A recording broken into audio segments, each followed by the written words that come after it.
There's a story that appears again and again, told by people who never met, who lived oceans apart, and who spoke in tongues now lost to time. A story of a world drowned, of mountains swallowed by water, of survivors clinging to life on drifting rafts or sacred mountains, as thunder split the heavens and the earth itself seemed to scream. Why? Did every ancient civilization tell the same story? From the Bible's Noah to Utnapishtim in the Sumerian epic of Gilgamesh, from Deucalion in Greek myth, to the Manu of ancient India, and even the Aboriginal Dreamtime stories of Australia, each speaks of a great flood that erased almost all life. How could cultures separated by thousands of miles, long before ships or satellites, share such a hauntingly similar memory? Is this merely coincidence, or a collective echo of something humanity actually endured? Archaeologists, geologists, and mythologists have debated this mystery for centuries. Some say it's just metaphor, a moral story about cleansing and rebirth. Others believe it hides fragments of real events, the melting of the Ice Age glaciers, the bursting of ancient lakes, the rise of sea levels that drowned early cities now lost beneath the waves. But what if it's more than that?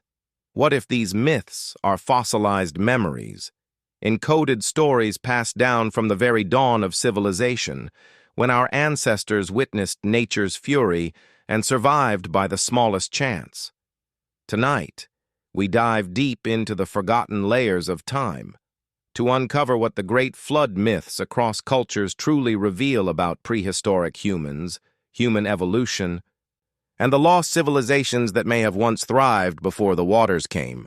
If the Great Flood was more than myth, then its story must be written somewhere, not on parchment, but in the layers of the earth itself. When we peel back the surface of our planet, we uncover evidence of sudden, catastrophic floods, so immense they reshaped entire continents.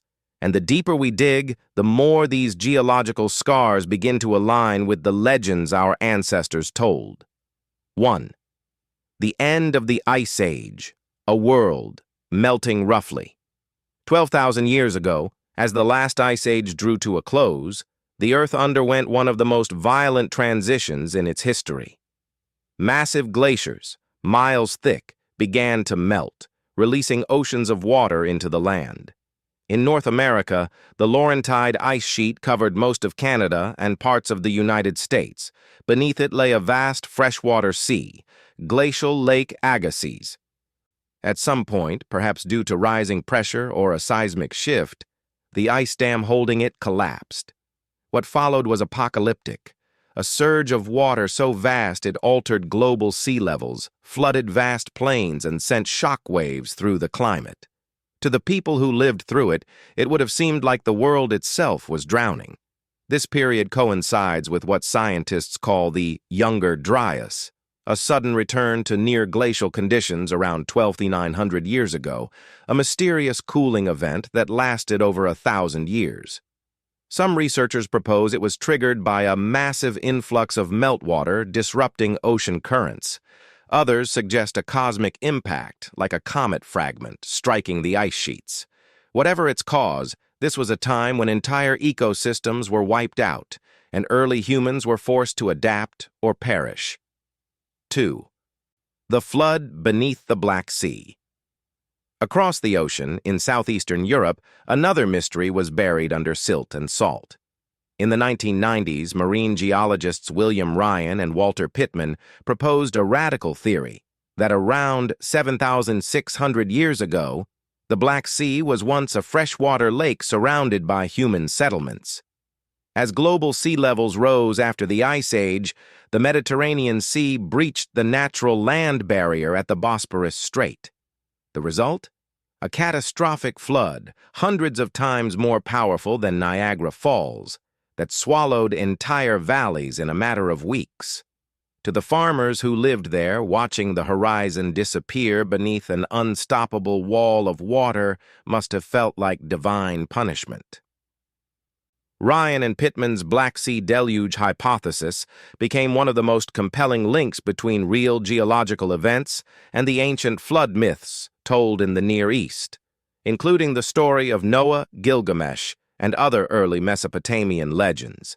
If true, this could mean those ancient storytellers weren't inventing moral allegories, they were recording memories of survival. 3. Submerged cities. The archaeology of lost shores.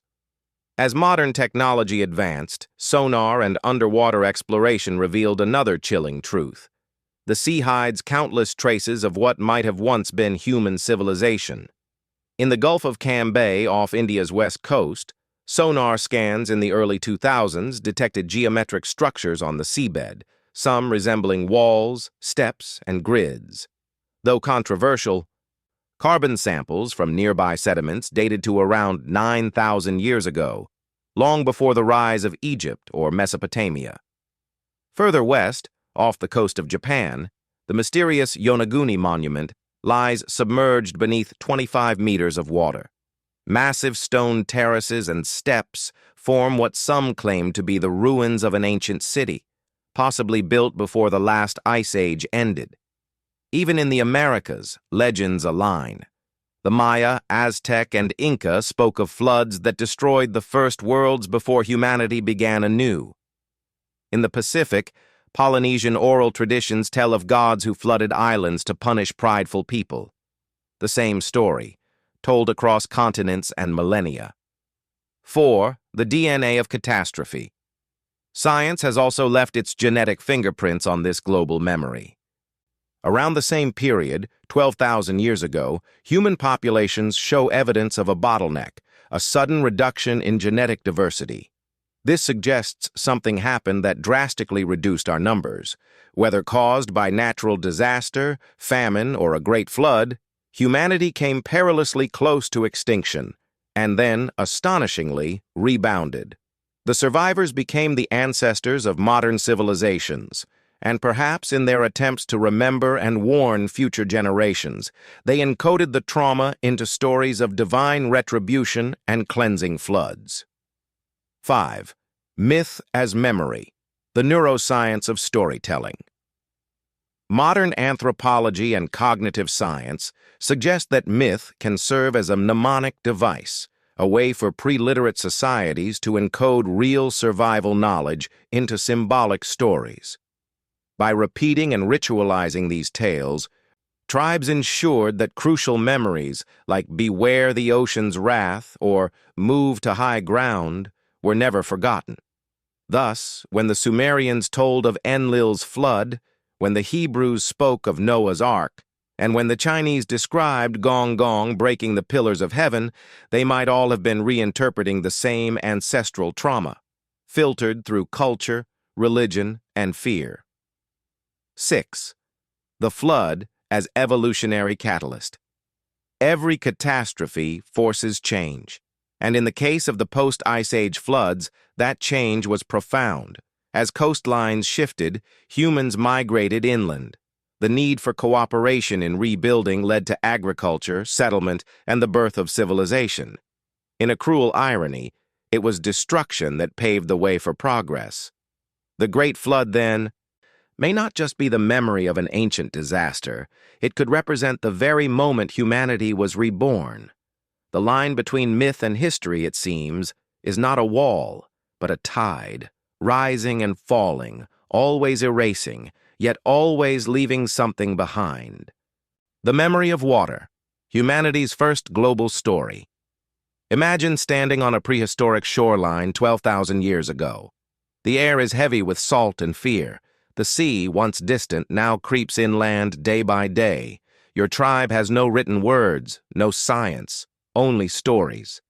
And so, as thunder echoes over the drowned forests, someone begins to speak.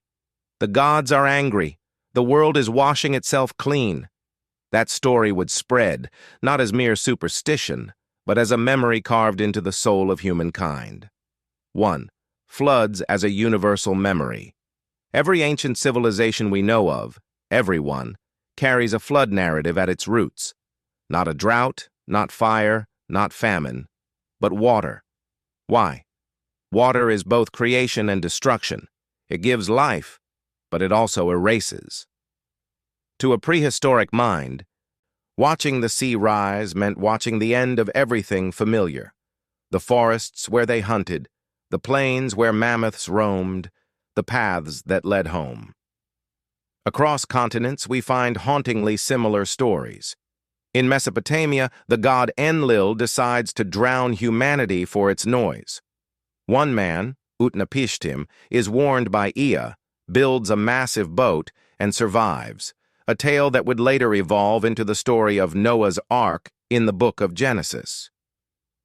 In India, the god Vishnu appears to Manu as a fish and warns him of the coming flood. Manu builds an ark and preserves the seeds of life. The Greek story of Deucalion and Pyrrha tells of Zeus sending a flood to cleanse humanity, sparing only a righteous couple who repopulate the earth.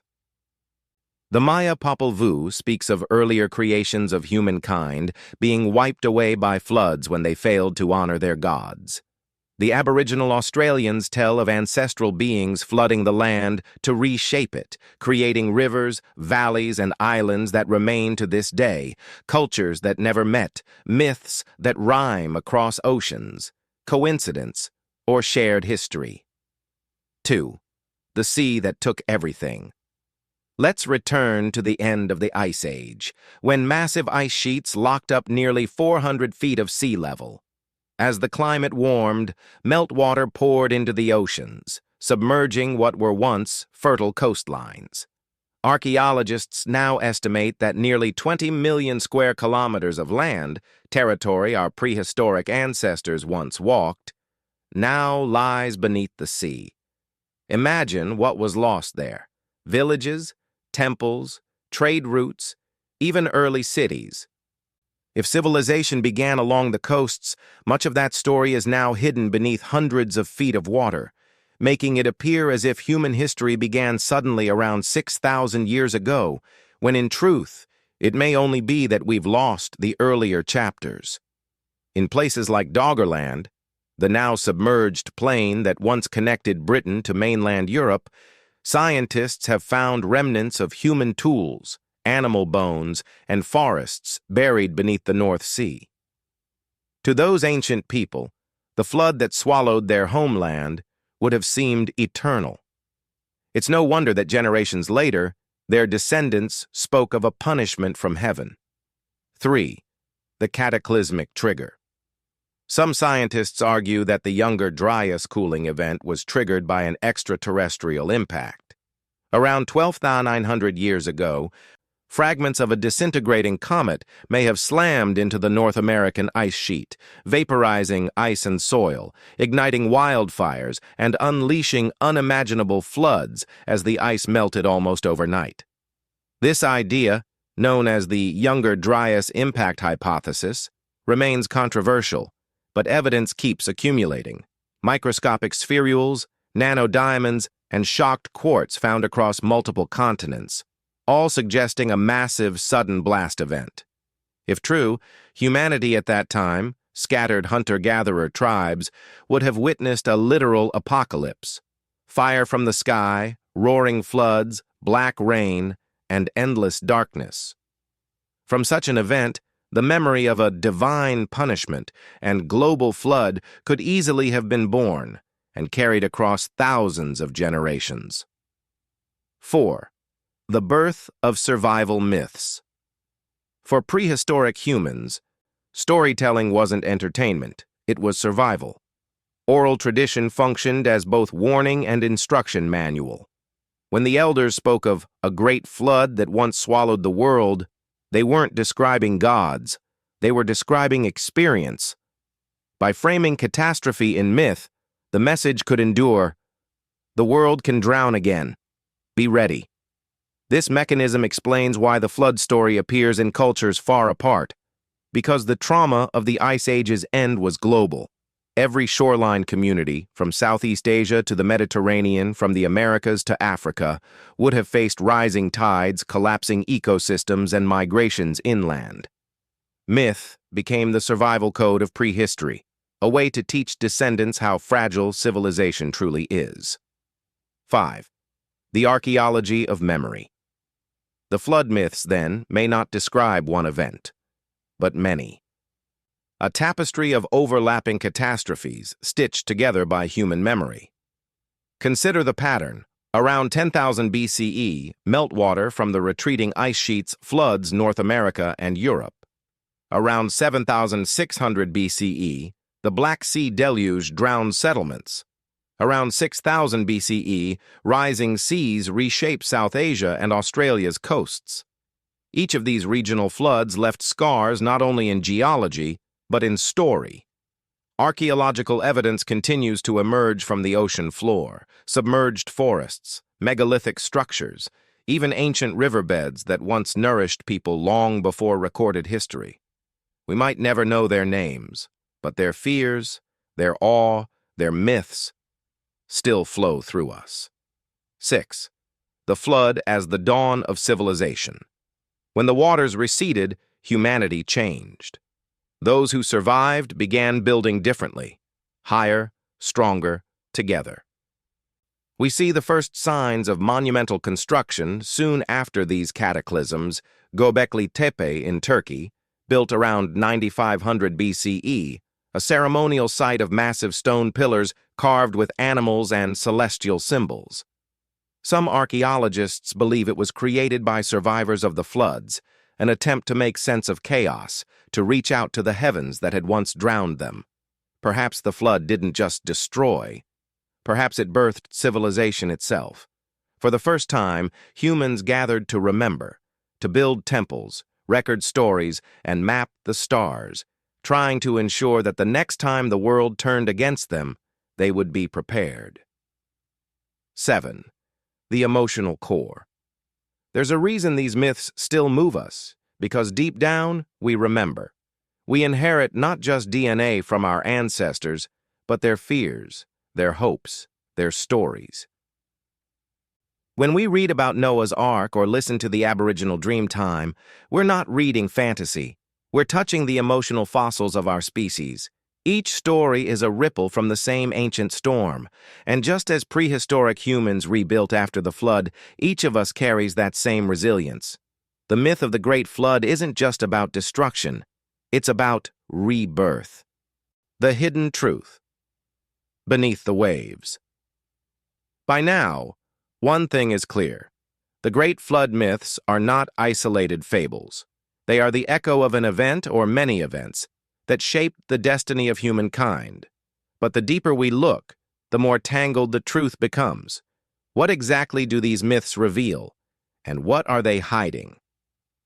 1. The problem of universal memory. For centuries, scholars debated, how can so many ancient peoples tell nearly identical flood stories? Traditional theology saw it as proof of the biblical flood, that humanity once spoke a single language, descended from Noah, and spread across the earth after the waters receded. But archaeology paints a different, more complex picture. Civilizations like the Sumerians, Egyptians, Chinese, and Mesoamericans developed independently, separated by vast oceans, and yet their myths still rhyme. Could it be that multiple floods, occurring in different regions and at different times, merged in collective memory into one great archetype? A kind of mythological compression, where centuries of smaller catastrophes became a single cosmic-scale story of judgment and rebirth.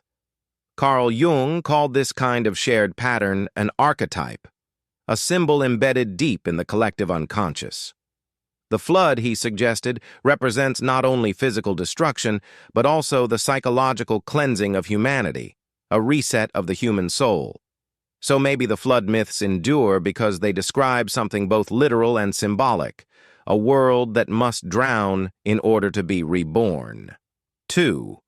The lost civilizations beneath the sea. While mainstream science attributes the flood stories to post-Ice Age events, alternative researchers have gone further, proposing that they might preserve fragments of an even older, forgotten world. The Atlantis legend, first recorded by Plato around 360 BCE, describes an advanced island civilization destroyed in a single day and night of misfortune by floods and earthquakes. Most historians view it as allegory, yet the parallels with global flood myths are striking.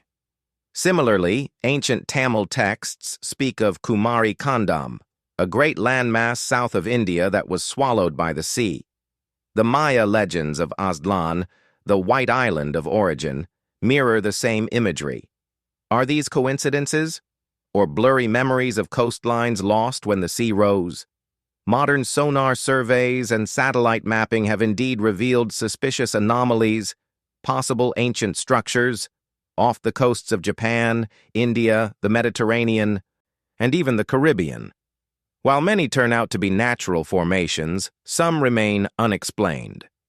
If even one of these sites proves to be a true pre-Ice Age civilization, it would rewrite everything we know about human history. 3. Science versus myth. The dividing line. Mainstream archaeology draws a hard boundary. Civilization, as defined by writing, agriculture, and monumental architecture, began around 6,000 years ago. Yet, myths like the flood, preserved in cultures from Africa to Polynesia, suggest memories far older. Could civilization have existed before, in forms we no longer recognize? Could advanced societies, perhaps seafaring cultures along Ice Age coastlines, have been wiped out by rising waters, their remnants erased beneath the waves? This hypothesis, sometimes called the lost civilization theory, has been championed by controversial thinkers like Graham Hancock, who argue that sites like Göbekli Tepe and submerged ruins hint at a sophisticated pre-Ice Age humanity. Critics dismiss these claims as pseudoscience, citing lack of direct evidence. Yet Hancock and others counter that much of that evidence lies beneath hundreds of feet of ocean, buried where archaeology has barely begun to look. The debate is fierce, but one fact unites both camps. The transition between the Ice Age and our modern climate was so abrupt, so violent, that it forever altered human destiny. Whether or not a lost civilization once thrived, we know this. Humanity's memory of catastrophe runs deep, and it changed us. 4. A planet designed to forget Earth is a master eraser. Over millennia, it buries, melts, and swallows its own past. Every flood, every earthquake, every volcanic eruption rewrites the landscape, obliterating the traces of what came before. And yet, something survives. Not in stone, but in story. Our ancestors may not have had libraries, but they had language, and myth became their archive. When the Sumerians recorded the Epic of Gilgamesh around 2100 BCE, they weren't inventing. They were writing down an oral memory already thousands of years old. Their flood hero, Utnapishtim, mirrors Noah in almost every detail. The divine warning, the boat, the animals, the dove, and the rainbow-like symbol of peace after the waters recede. But what's even more astonishing is how similar accounts appear in cultures that had no contact with Mesopotamia. In China, the myth of Yu the Great tells of a man who tamed a world-engulfing flood by digging channels and restoring balance between heaven and earth, a story that also celebrates the founding of order after chaos. In Native American traditions, tribes from the Hopi to the Inca speak of floods that destroyed earlier worlds, forcing survivors to climb mountains or seek refuge in canoes. The persistence of the same motif across isolated cultures hints at something deeper, perhaps encoded in the very psychology of survival. 5. The emotional blueprint of catastrophe. Consider how memory works. When trauma occurs, war, famine, disaster, it doesn't just pass through generations biologically, it's transmitted emotionally. Parents teach caution, stories carry fear. Flood myths, then, are not just historical records. They're emotional fossils, ancestral alarms ringing across time. They tell us that the human brain remembers through narrative, that long before writing, myth was our way of saying, this happened. It can happen again. Never forget. And so the flood becomes not only a story of destruction, but of resilience. Because every version ends the same way, with survival. One man, one family, one tribe, chosen or lucky enough to rebuild.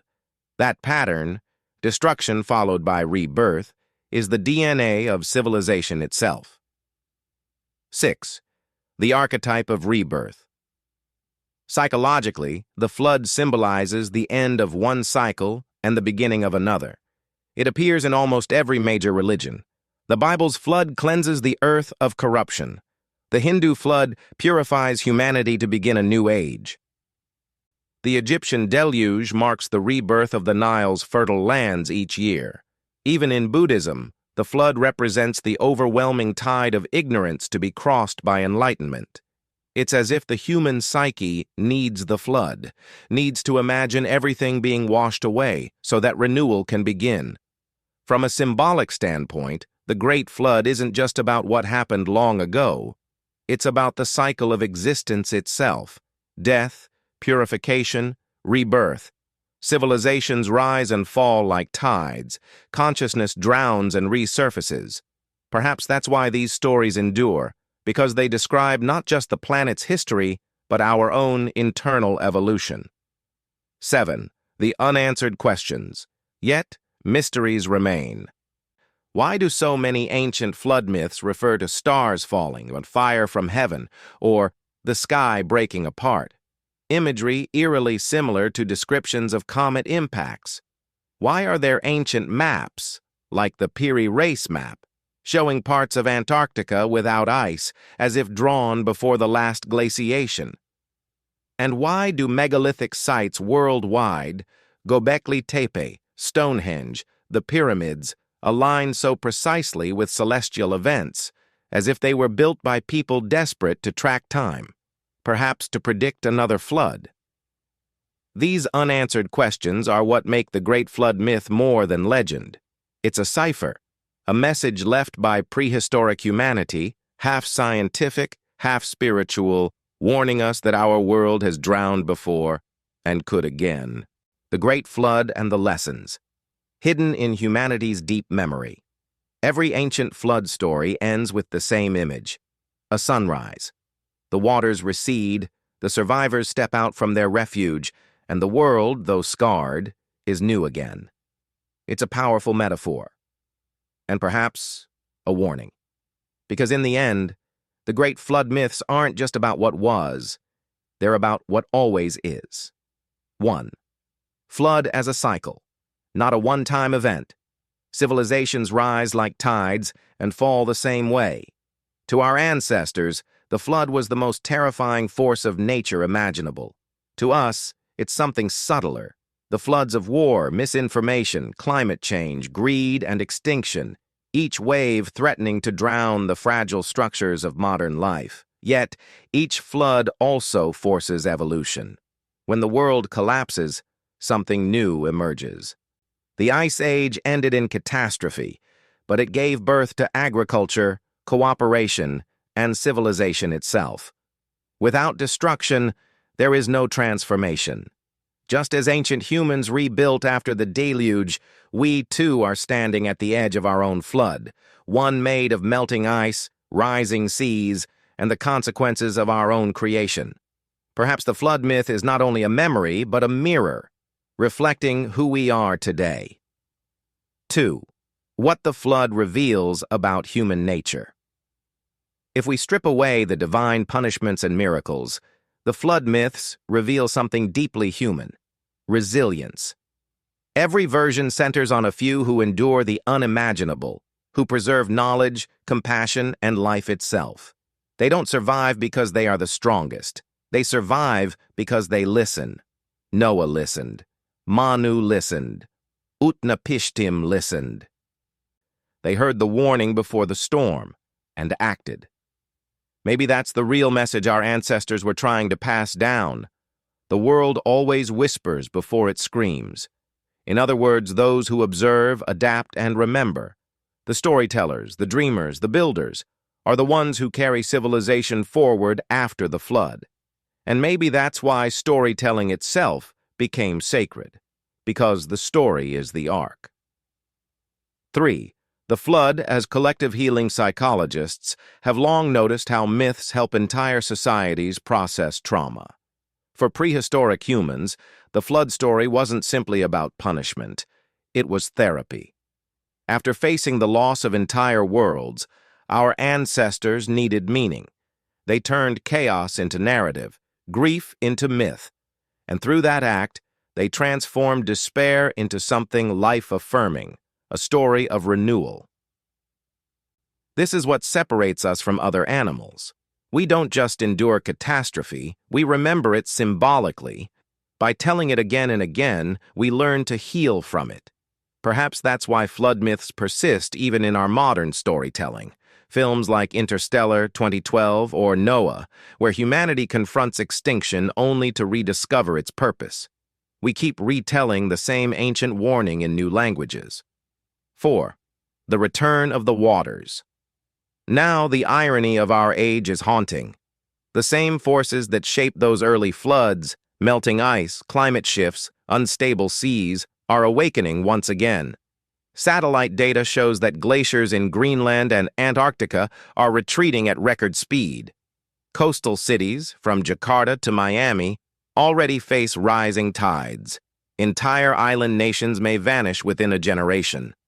To many scientists, it feels eerily like history repeating itself. Another deluge, this time not by divine wrath, but by human hands. The ancient stories whisper their warning: hubris drowns the world. We've seen this pattern before. Civilizations rising too high, forgetting their place in nature, only to be humbled by forces greater than themselves. Whether it's water, fire, or time, the flood always returns. And yet, so does rebirth. 5. What survival really means. Survival is more than staying alive. It's about preserving meaning. When prehistoric survivors stepped out from their arks, whatever form those arks took, they carried seeds, tools, and stories. They planted them in the mud of a new world and began again. That's what we must learn to do. In an age of technological storms, where AI, war, and ecological collapse threaten our equilibrium, we must build our own arcs of wisdom. Our knowledge, empathy, and curiosity are the modern equivalents of the seeds Manu carried aboard his boat. And our myths, the collective memory of our species, are the instructions on how to rebuild after the waters rise. 6. The flood as a mirror of the human mind. There's a reason so many cultures describe the flood as cleansing. Psychologically, it represents the washing away of what is corrupt, stagnant, or diseased within the human spirit. Just as a river clears its bed after a storm, each generation must renew itself, confronting what we've become and asking what we're meant to be. When we study these myths, we're not only uncovering archaeology or geology, we're mapping the evolution of consciousness itself. Every flood marks a new beginning in human awareness. The first flood cleansed the physical world. The second cleansed our mythological world. The next, perhaps, must cleanse our digital one. The flood, then, is not only an event, it's a process, a reminder that collapse and creation are inseparable. 7. The power of remembering. If there's one lesson all these stories share, it's this: forgetting leads to drowning. The flood myths endured because they kept memory alive. Every culture that preserved them was saying the same thing in different words. We remember, we survived, and we must never forget. Today, as we face our own deluges, literal and metaphorical, that lesson feels more urgent than ever. We have the knowledge our ancestors never did. Satellites, data, science, but without wisdom, knowledge alone cannot save us. And wisdom often hides in old stories, stories written not on stone, but in the collective heartbeat of humanity. 8. Rebirth and responsibility. So perhaps the great flood myths aren't just a reflection of the past, but an invitation to shape the future. They remind us that humanity's strength doesn't lie in domination over nature, but in harmony with it. That civilization is fragile, but consciousness endures. And that even when the world drowns, as long as one story survives, humanity will rebuild. We are the descendants of those who endured the deluge. And whether we know it or not, we carry their same calling, to prepare, to protect, and to pass the flame of knowledge forward. Because someday, when the next flood comes, whatever form it takes, it will be our turn to build the ark. The memory that never drowned. The story of the Great Flood is not just an echo of ancient disaster. It's a mirror held up to the human condition, showing us who we were, who we are, and who we might yet become. Across every continent, through every language, our ancestors whispered the same truth. The world can drown, but life always finds a way to float. 1. The eternal flood. From the frozen plains of prehistoric Europe to the humid jungles of Mesoamerica, from the temples of India to the red deserts of Australia, people who never met somehow remembered the same event. They remembered fire and thunder. They remembered rain that fell for days and oceans that swallowed the land. They remembered loss, and they remembered hope. Science now tells us that around 12,000 years ago, as the Ice Age ended, unimaginable floods did reshape the Earth. To those who lived through it, it wasn't climate change. It was the end of the world. Their stories, passed down through thousands of generations, became our myths. Their fear became our faith. Every flood story is a monument, not built of stone, but of memory. 2. What the myths reveal. These stories reveal a profound truth about human evolution, that we are not merely creatures of survival, but of meaning. When faced with annihilation, prehistoric humans didn't just run, they remembered. They turned chaos into narrative, disaster into destiny. That instinct to make sense of suffering is what makes us human. It's why the same tale repeats itself in every civilization, even in ours. Because deep down, we are still that tribe watching the water rise, still searching the horizon for signs of mercy. And maybe that's what separates us from extinction. Not our tools, not our intelligence, but our ability to transform tragedy into wisdom. 3. The flood within. The Great Flood may have been real, but its greatest meaning lies within us. Each of us carries personal floods, moments when life drowns what we thought we were. Moments of loss, failure, grief, or change. And like our ancestors, we build arcs, made of resilience, faith, and story, to carry us through. Maybe that's why this ancient myth still feels alive, because it's the pattern of every human life. Destruction, cleansing, renewal. In the end, the flood is not just history, it's biology. It's written into our species' evolution, into our collective memory, into the rhythm of civilization itself. 4. What remains? After the waters recede. After every deluge, be it real or symbolic, something new emerges. After the Ice Age floods came the birth of agriculture. After lost cities came the rise of kingdoms. After every collapse came rebirth. Perhaps that's the true message behind every flood myth. The world ends so that it can begin again. Our ancestors didn't fear the flood. They respected it, because they knew, without the storm, there is no dawn. 5. The call of the ancient storytellers. Now, thousands of years later, as we face our own rising seas, their voices still reach us, faint but urgent. They are saying, remember. Remember what happened before. Remember how fragile the world is.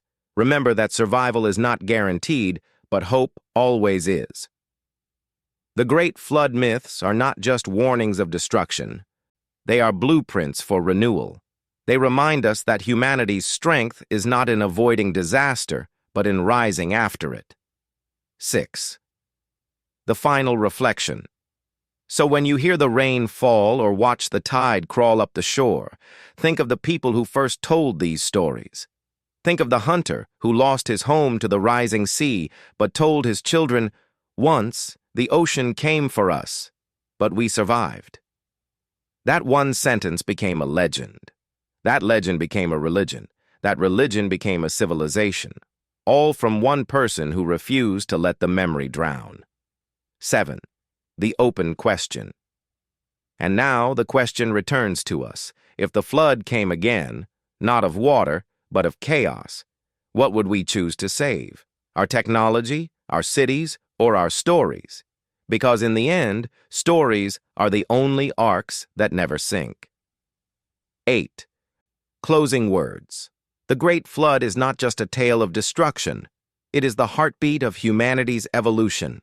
A memory older than writing, older than religion, older even than civilization itself. And though the waters have long since receded, the lesson remains.